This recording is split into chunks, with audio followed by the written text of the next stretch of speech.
કેમ છો બધા? મજામાં છો ને? આજે આપણે રવા ઉપમા બનાવીશું.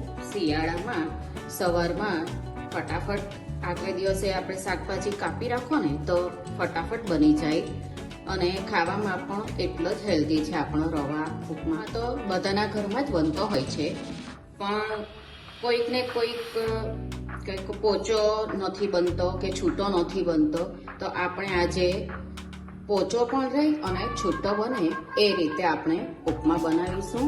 ઉપમા બનાવવા માટે એક વાટકી મેં રવો લીધો છે. તમે કોઈ પણ વાટકી કે કોઈ પણ માપ સેટ કરવાનું. એટલું એક વાટકી રવો હોય તો 3 વાટકી પાણી લેવાનું. શાકભાજીમાં એક નાનું ટામેટું લીધું છે, એક ડુંગળીને ઝીણી ઝીણી ચોપ કરી લીધી છે અને 3 ચમચી જેટલા વટાણા લીધા છે. ગાજર એક નાનું કાપી લીધું છે. લીમડાના પાન છે અને ધાણા છે. લીમડાના પાન પણ મેં 10-12 લીધા છે. તમારે જે રીતે જોઈતા હોય ને તે રીતે લેવાના. 2 મોટી ચમચી કાચા સિંગદાણા લીધા છે. 6 કાજુના મેં અડધા ટુકડા કરી લીધા છે. 3 લીલા મરચાંને કાપી લીધા છે. એક નાનો આદુનો ટુકડાને છીણી લીધું છે. એક નાની ચમચી જીરું છે અને નાની ચમચી હિંગ છે. ઘી લીધું છે 4 ચમચી મેં. એક લીંબુનો રસ છે. 1 ચમચી ખાંડ છે. 2 ચમચી મીઠું લીધું છે અને આ 1 ચમચી ચણાની દાળ અને અડદની દાળ છે. 1 ચમચી રાઈ લીધી છે. આપણે રવાને એક પેનમાં શેકી લઈશું.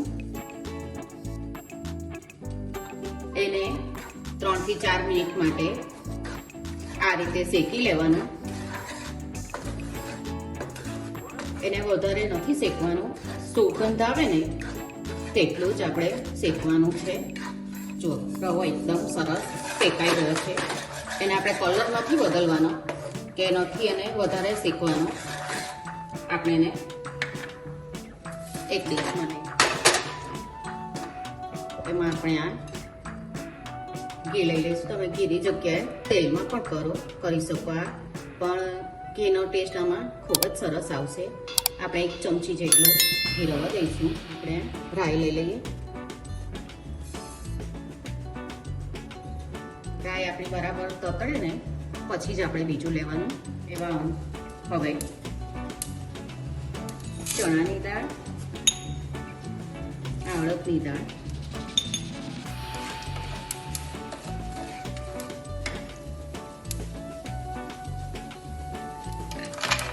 સિંગદાણા પણ લઈ લઈએ. એકદમ ધીમા તાપે જ કરવાનું. ધીમો જ રાખવાનો ગેસની ફ્લેમ. આપણે દાળ અને દાણા બંને થોડો કલર બદલાઈને ત્યાં સુધી એને શેકવાનું, નહીં તો એનો કાચો લાગશે આપણને ટેસ્ટ. દાળ અને દાણા બરાબર શેકાઈ ગયા છે. એમાં આપણે આ લીમડાના પાન, કાજુના ટુકડા અને આ જીરું, હિંગ અને આ મરચાં, આદુ મરચાં પણ લઈ લઈએ.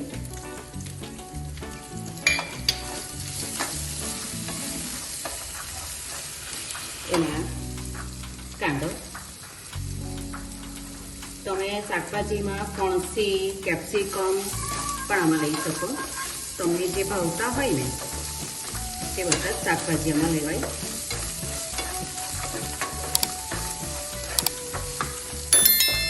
કાંદો ટ્રાન્સફરન્ટ થઈ ગયો છે. હવે એમાં ગાજર અને વટાણા લઈ લઈએ. વટાણા મારા ફ્રોઝન હતા. આપણે ચપટી મીઠું લઈ લઈશું. મીઠું એ શાકભાજી આપણે વહેલા તળી જશે.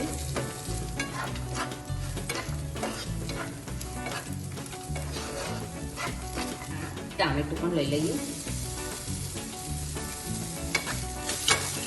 તમારે સવારે ઉતાવળ હોય તો આ શાકભાજી સાંજે કાપીને રવા દેવું તો ફટાફટ બની જાય છે આપણો ઉપમા. અને સાંજે પણ તમને હળવું ખાવાનું મન થાય તો ઉપમા બનાવીને આ રીતે ખવાય.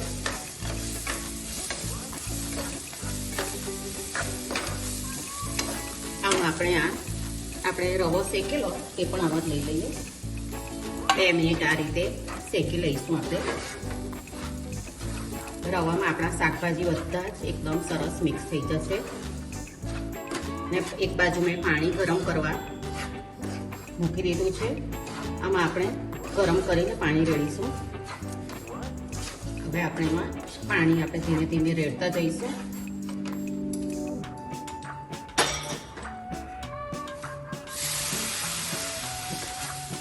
ગરમ કરીને રેડશો ને તો એમાં કઠ્ઠા નહીં પડશે.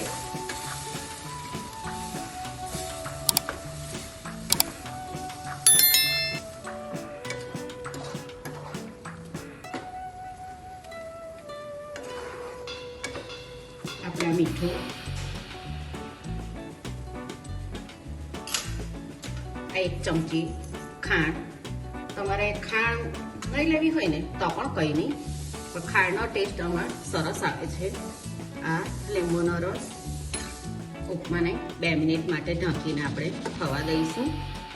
આપણે 2 મિનિટ થઈ ગઈ છે, જોઈ લઈએ. એકદમ સરસ આપણો ઉપમા બની ગયો છે. આપણે ગેસ બંધ કરી દઈએ. આપણે આ કોથમીર હવે ઉપર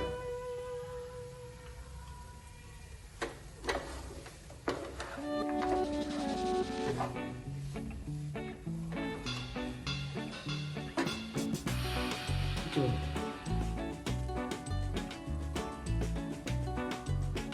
એકદમ સરસ પોચો અને છૂટો પણ બન્યો છે. આપણે 2 મિનિટ થઈ ગઈ છે, જોઈ લઈએ. એકદમ સરસ આપણો ઉપમા બની ગયો છે. આપણે ગેસ બંધ કરી દઈએ. આપણે બાઉલમાં ભરી લીધું છે. હવે એક ડીશમાં બાઉલને ધીમે રહી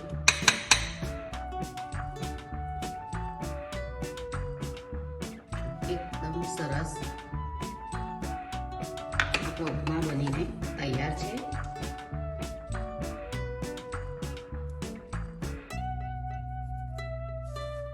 ઉપરથી આપણે આ ઘી રવા દીધેલું ને તે લેવાનું. આ રીતે ઉપરથી ઘી લેશો ને ખૂબ જ સરસ લાગશે. ઘી નાખવાથી આપણો